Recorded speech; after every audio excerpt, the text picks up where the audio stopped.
ارشاد فرمایا کہ اے ایمان والو اللہ کی حضور سارے توبہ کرو۔ توبہ کرنے کا حکم اس آیت میں سب کو دیا گیا ہے۔ توبوا الی اللہ جمیعا، اے ایمان والو سب کے سب اللہ کی حضور توبہ کرو۔ علامہ اسماعیل حقی نے یہاں بڑی خوبصورت بات لکھی۔ وہ فرماتے ہیں کہ اللہ تعالیٰ نے سب کو توبہ کا حکم دے کے گناہ گاروں کا پردہ رکھ لیا۔ اگر صرف گناہ گاروں کو کہا جاتا کہ تم توبہ کرو اور ان پر واجب کر دی جاتی اور نیکوکاروں پر توبہ کرنے کا حکم نامہ نہ رکھا گیا ہوتا تو پھر گناہ گار توبہ کرتے تو وہ نمایاں ہوتے۔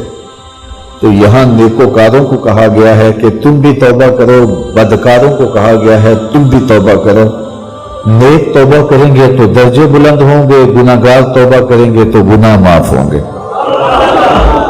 اور رسول اللہ صلی اللہ علیہ وسلم نے کمال کرم فرمایا، حضور خود ایک دن میں 70 مرتبہ سے زیادہ استغفار کرتے تھے اور حضور نے اپنا عمل لوگوں کے لیے چھوڑا۔ تو اللہ تعالیٰ کی یہ کرم نوازی ہے، اس کی صفت ہے کہ وہ ستار ہے، وہ پردہ پوش ہے اور بندوں کو رسوا نہیں کرتا۔ تو اس طرح اجتماعی طور پہ توبہ کرنے کا اس نے ہمیں حکم دیا۔ توبہ ما قبل کے سارے گناہوں کو مٹا دیتی ہے۔ رسول کریم صلی اللہ علیہ وآلہ وسلم نے ارشاد فرمایا، التائب من الذنب کمن لا ذنب لہ، گناہ سے توبہ کرنے والا ایسا ہوتا ہے جس طرح اس نے گناہ کیا ہوا ہی نہیں ہے، اس کی زندگی پر کوئی گناہ ہے ہی نہیں۔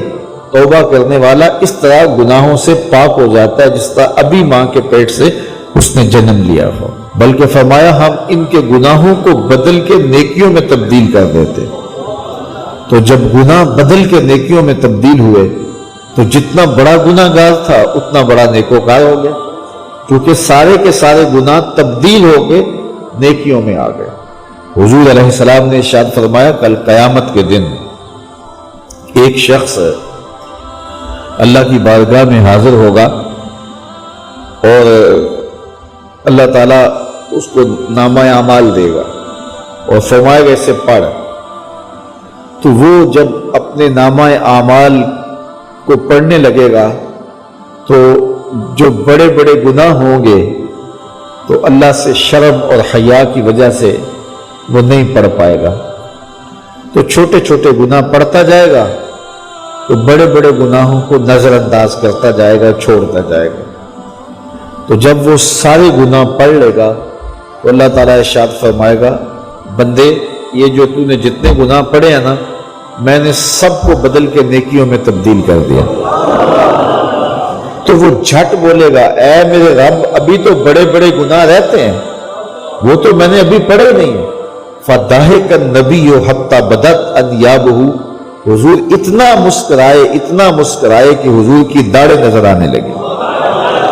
کہ پہلے گناہ چھوڑتا جاتا تھا لیکن جب کہا کہ یہ تیرے بدل کے نیکیوں میں تبدیل کر دیے تو وہ کہتا مالک ابھی تو بڑے بڑے میرے گناہ رہتے ہیں، میرے تو ابھی بڑے بڑے گناہ رہتے ہیں۔